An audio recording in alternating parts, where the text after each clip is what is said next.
Welcome back to Grit Factor, where we uncover what it takes to rise, overcome, and lead with purpose. Now, today's episode is something really special. I'm joined by four incredible young women, each from different backgrounds, with a different story, but all with something in common: grit. So, we're diving into what they have faced in their lives, what they're learning, and what they want their generation to know. Ladies, welcome to Grit Factor. Hi. Very excited to have you guys on the show, and I know we're gonna have great conversations. So just chill out, relax. Everything's gonna be okay. But thank you so much for coming onto the show.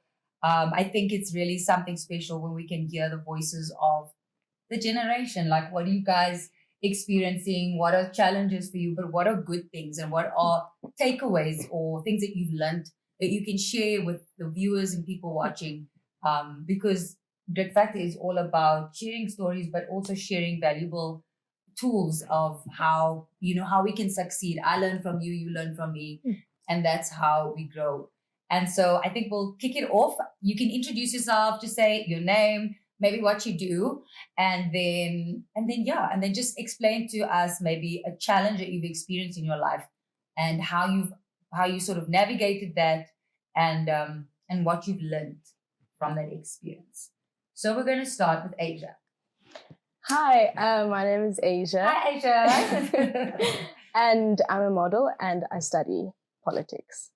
I think a challenge that I faced, or the biggest challenge that I faced during my high school experience, was what I thought was depression and anxiety. Okay. But what I figured it out with hindsight was that I didn't actually know who I was, because I would compare myself to what I saw on social media and people around me.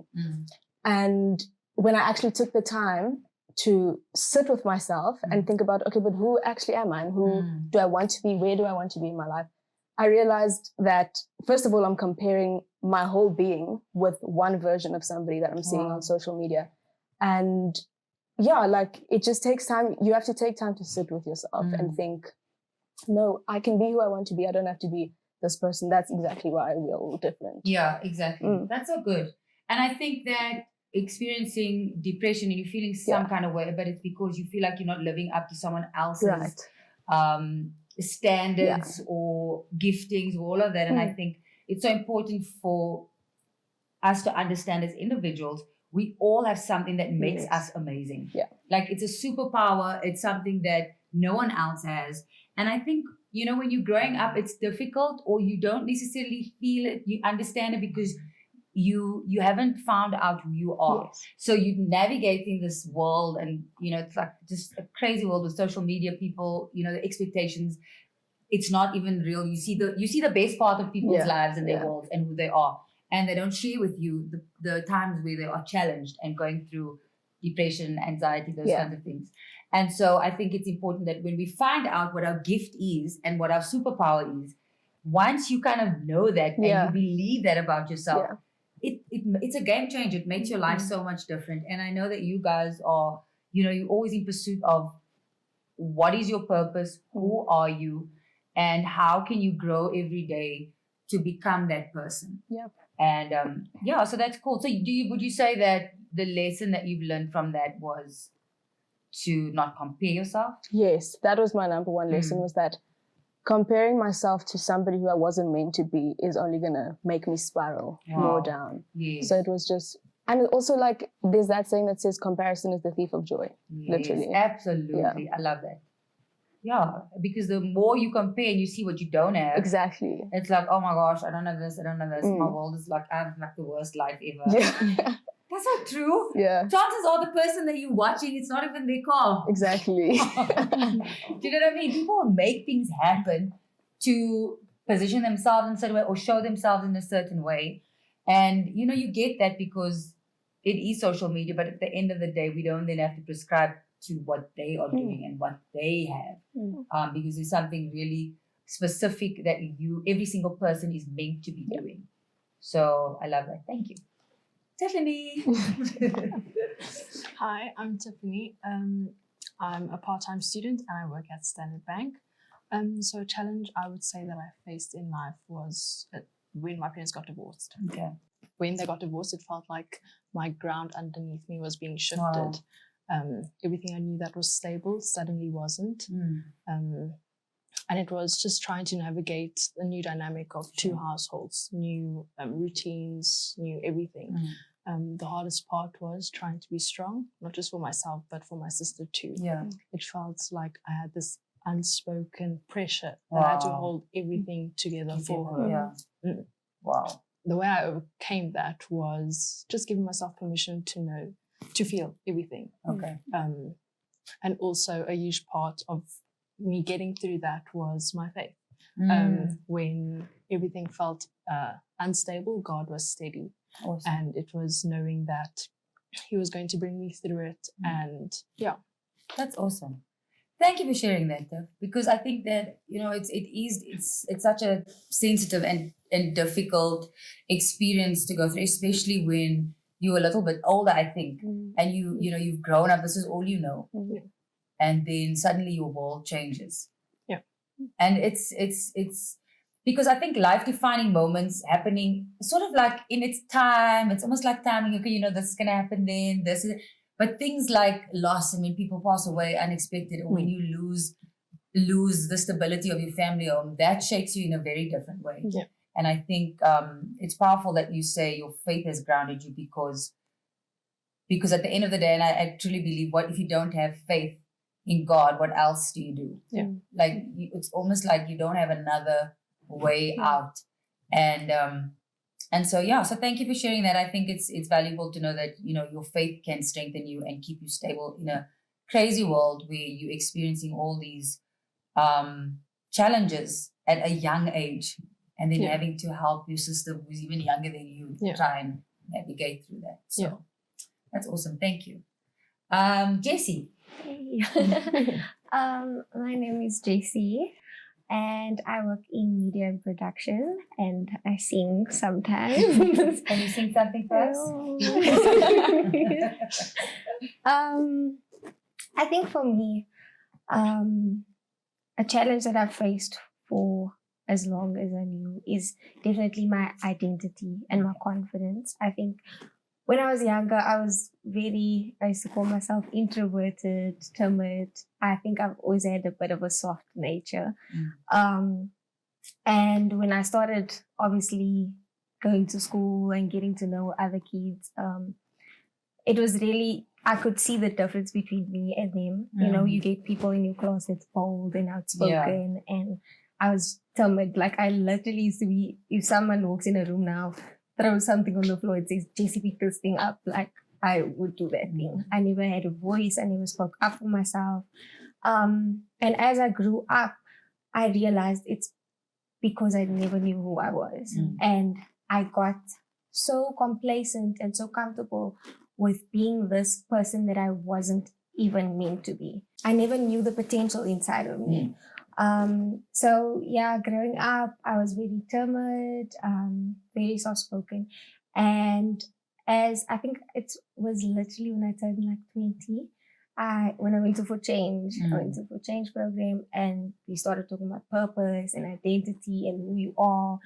And everything just felt so big for me, because I was like, how am I supposed to, people would always tell me, there's so much purpose for your life, you have a destiny, all these things that you can do. And I could never ever see myself as that person. I had gifts and talents that I could identify and that people could see, but I could never ever see myself doing those things. And the switch for me came when I started understanding who I am and the potential inside of me and who God says I am, and when I stopped seeing myself as inferior, that's when it started to manifest in my life. And that's when I started to take territory in the spaces that I was in.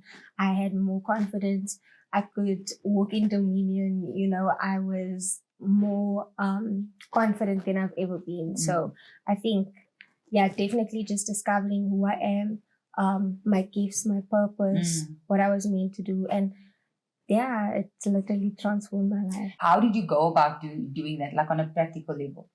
Like, how did you say, like, obviously you've challenged and you in this crazy space and you're like, I can't do this anymore, I can't live like this, or What was the catalyst that got you to say, I need to understand my identity?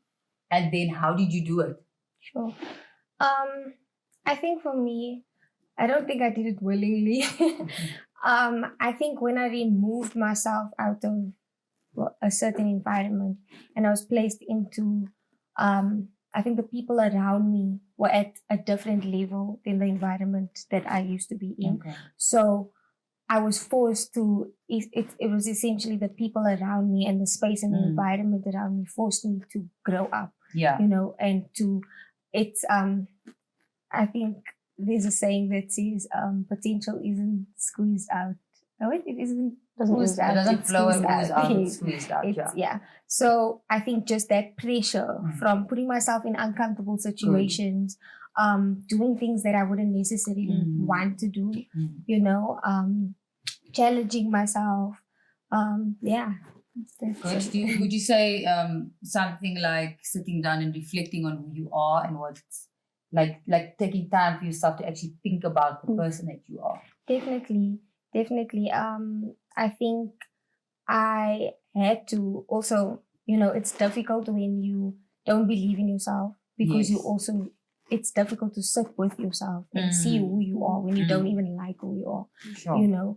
So I literally had to sit down and think about who am I and who do I want to be and how far am I from that person, and then also understanding that I was taking on a lot because I didn't know who I was taking on a lot of the things, a lot of identities of the people around me because I didn't like myself, So sitting down and actually understanding the things that God has placed inside of me and understanding that those things were the and meant to, it makes me who I am and embracing all of those. So that's very good because I think a lot of times people think that you have to be like someone else that is strong or doing amazing or well-spoken or outgoing or whatever the case may be. You feel like if you like that, then you're doing good, like then you're achieving something great. But it's not about being like somebody else. It's becoming the best you that you can be because it's finding out what makes me different. If I am a more introverted person, it doesn't mean I can't do great things. It doesn't mean I can't get out there. I have to learn what makes me and then use that as my power and step forward and step out in the person that I am. You don't have to be like Asia. You and Asia are different. Yeah. Completely, right? Yeah. If you ever try to be like Asia, it was not going to work. Sure. Yeah. And if you try to be like Tiff, I would have tried to be like, no, guys. It would just be like, what are you guys doing? Right? Because and once you find the strength of who you are, it is amazing. Sure. Because you sing, you lead, you model, you lead and organize and put everybody in order. Do you know what I mean? Like you all have different gifts. And when you function in that gift, it is really powerful. And things happen and things change because you in position and you are the person that you're supposed to be without feeling, feeling like, oh, I need to be like this. No, but this is why these are the strengths. And if I grow in these areas, then I'm my most powerful self. So that's very, very good. Not so much that I want to say, but I'm using my turn of Tristan. Hi, my name is Tristan and I'm an executive assistant and I work in media and production as well. A challenge I faced was definitely seeking validation from people. And I was a big people pleaser and I hated disappointing people. And to a degree, I still do, but it doesn't consume me as much as it did then. I used to seek validation a lot from people. And when I made a mistake, that mistake used to consume me. And I used to think that was my whole life. And it felt like my life was falling apart, And I thought that people perceived me by my mistake, So that was a big challenge for me because that was the lens I used to live my life through, was my mistakes. And it used to consume me so much that it would cause strife in my household. because my parents never understood why I want to go out and do all these things for everyone and get it right and say yes to everything and not have boundaries, because they didn't understand that, that was where I was at that time in my life, so that was definitely one. And how I overcame it really was that it became exhausting, to say yes to everything. I used to burn out. I used to go home and all I wanted to do was sleep. And you're only 21. Yes, because that was how it felt even in school, because school was, you have to uphold this, expectation and this persona. And if you don't, then you're not cool, or you're not, you can't sit with us. And that's how it was for me. And it became exhausting. So I had to really just sit with myself and be like, I can't anymore. Like it can never consume me to this degree. Because then who am I actually? I am my mistakes then, So that was definitely how I overcame it. I had to sit with myself and I had to say, what do I actually want to do? Am I actually fulfilling myself? Am I pouring into myself the way I'm pouring into other people? Because I used to come home and sleep, and that's all I wanted to do. I wasn't present when I'm with my family, because it was tiring, it was exhausting, because all I did in the weeks, was please other people and seek validation from other people. And when I make a mistake, then it, like I said, it would shift my whole world. So I just, I sat down with myself, did self-introspection, and I had to say, it has to stop here, And as I grew older, I realized that like when I finished high school, I realized that actually didn't matter.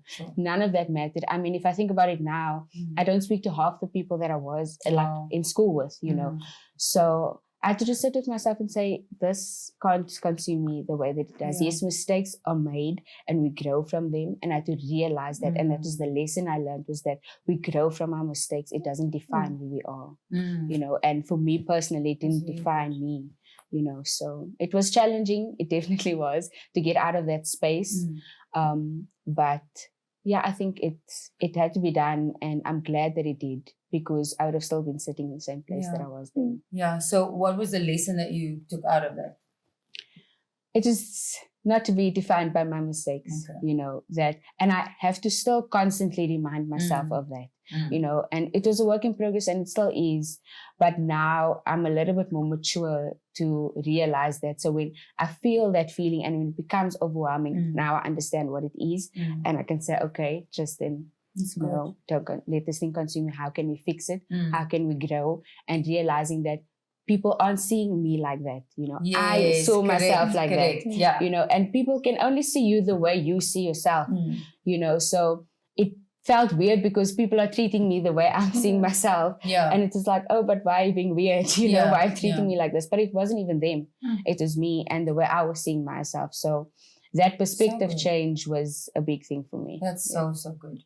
Because I think that a lot of the times when you focus on or want validation from others, it's because you're not secure in the person that you are, and you don't believe that what you carry is enough. So you're always trying to do things to make to have them say, well done, or to have them say, wow, that's amazing. But when you can break free from external validation, that's where you really begin to walk in strength and walk in grace, because it's not so much about the external applause or validation, but it's you working on what's happening on the inside of you, who you believe you are, your mindset, and doing the work internally, so that when you show up, you're not even showing up for your boss, your friend, your leader, whatever the case may be, your parents.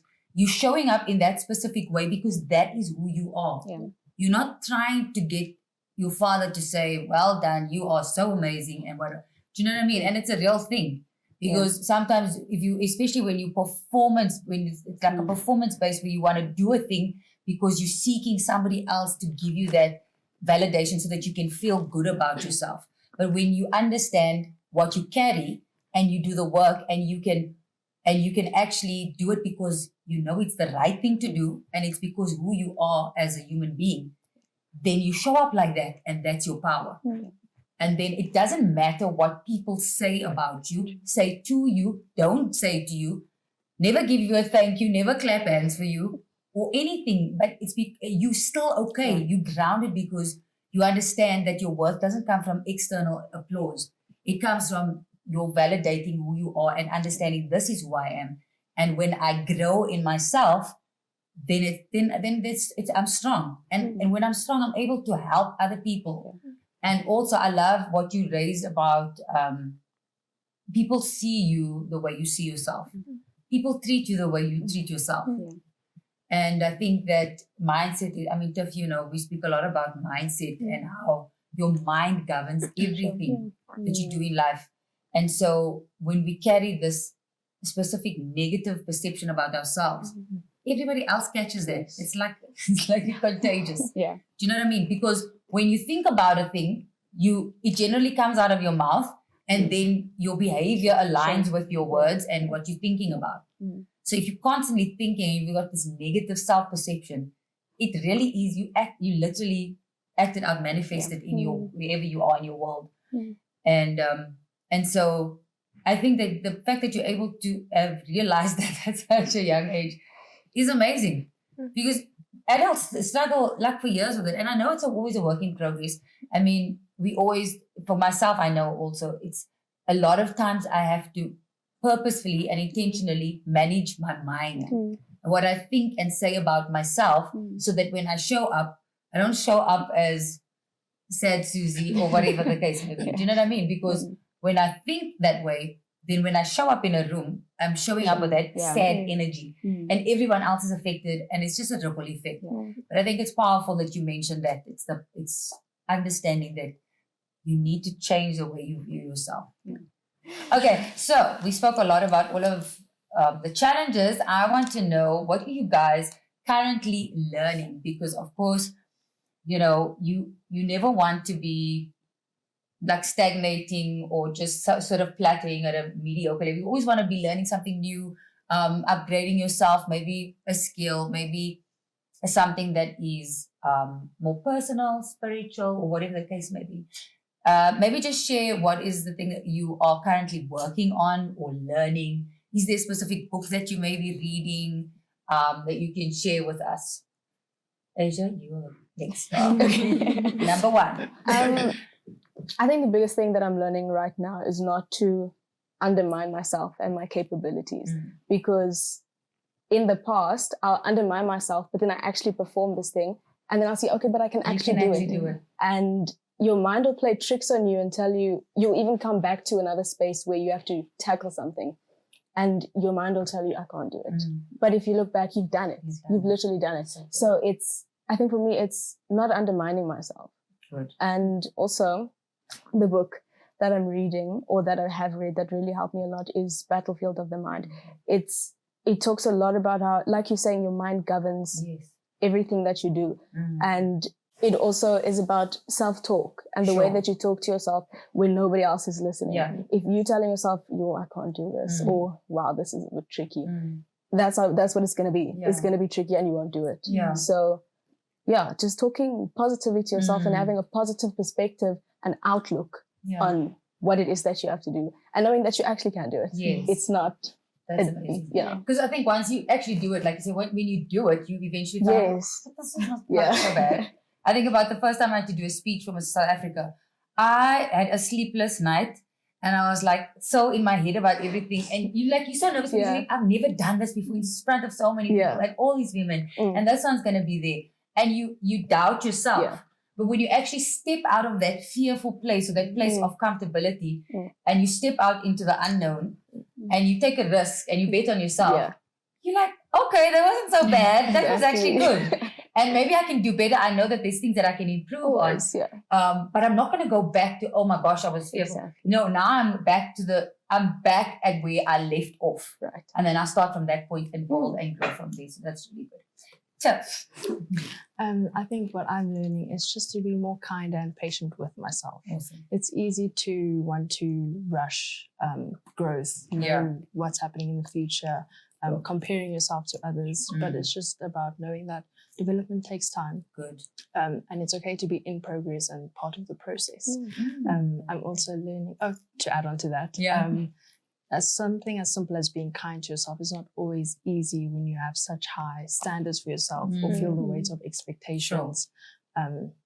It's just being kind to yourself in a way that allows you to do what you do at your ability, not the next person's. That's so good. And also knowing that I can't fix everything. Yeah. Okay, I love it, Jess. Sure.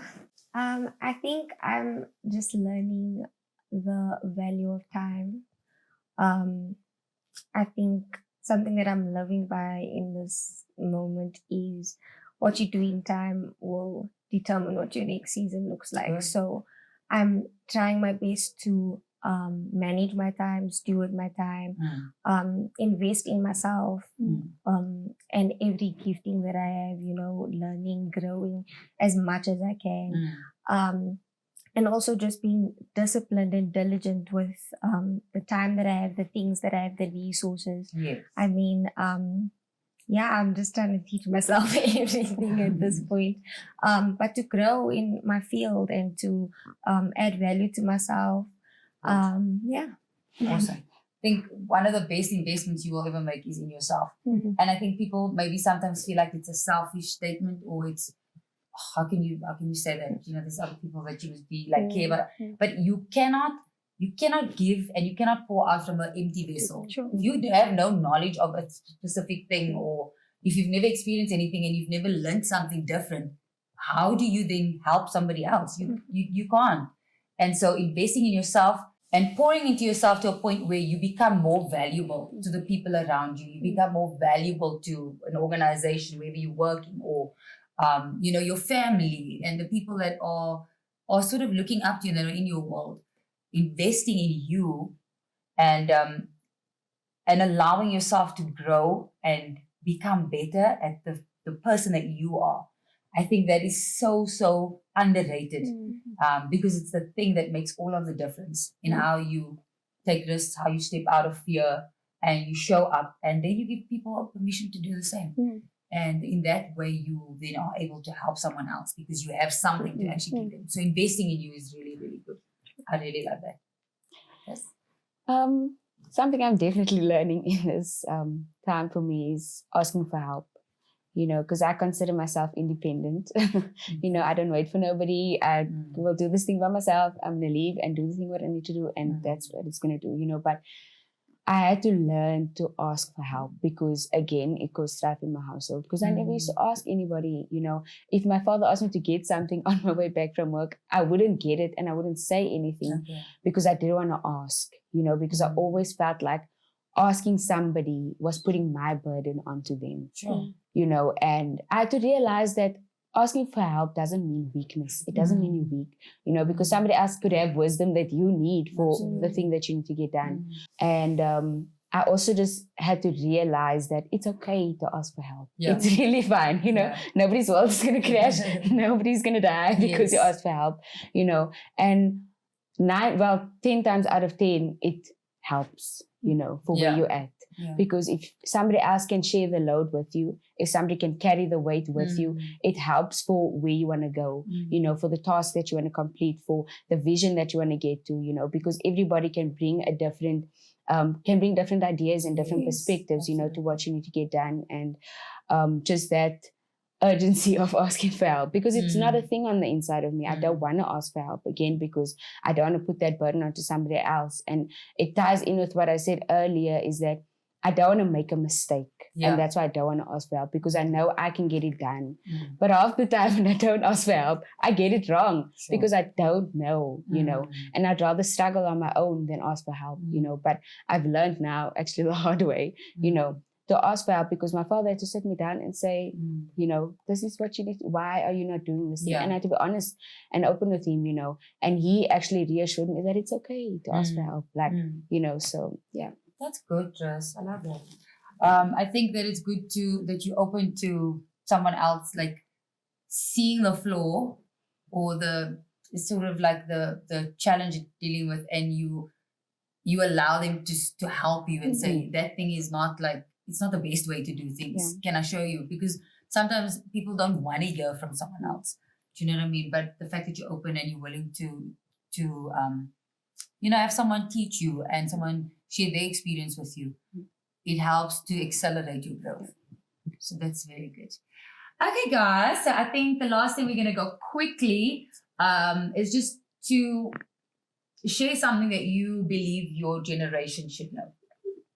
Ash. I think this generation should know that if you have something that you want to do, something you want to achieve, or you have a dream in your heart, don't stop when you're tired. Stop when it's done. Yes, ma'am. Because there's a reason you have that dream. There's a reason that desire inside of you is so strong. I love it. And in the journey, it's a marathon. It's not a race. You run and then it's done.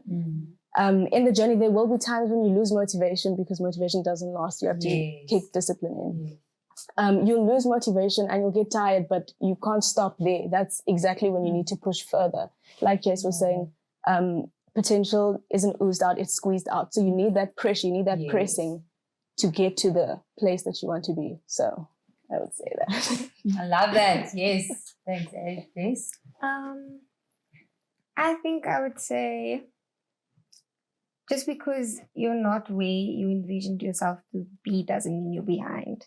And I think it goes back to my point of the value of time and being in time. I think with social media and society, we keep comparing ourselves to where other people are at, and it raises such a pressure on you to be where those people are. But when you understand your purpose and you have a vision for your life, and you know where you're going, you understand that you just in the process, and it's okay to be in the process because it's preparing you for where you are going. Exactly. That's very good. Because just because you're in obscurity at this point in your life doesn't mean that you're never going to get to a point where you are elevated or established or doing the thing that you love to do. But it's like anything, like seeds growing in a dark place. Diamonds are literally formed under the surface where no one sees, it's hidden. But the end result, when you endure the process or when you allow yourself to learn the lessons, to be taught, to change, to grow, to increase, to develop, eventually, when you see that tree blossom or the fruit is blooming, the fruit is there, but the roots are deep.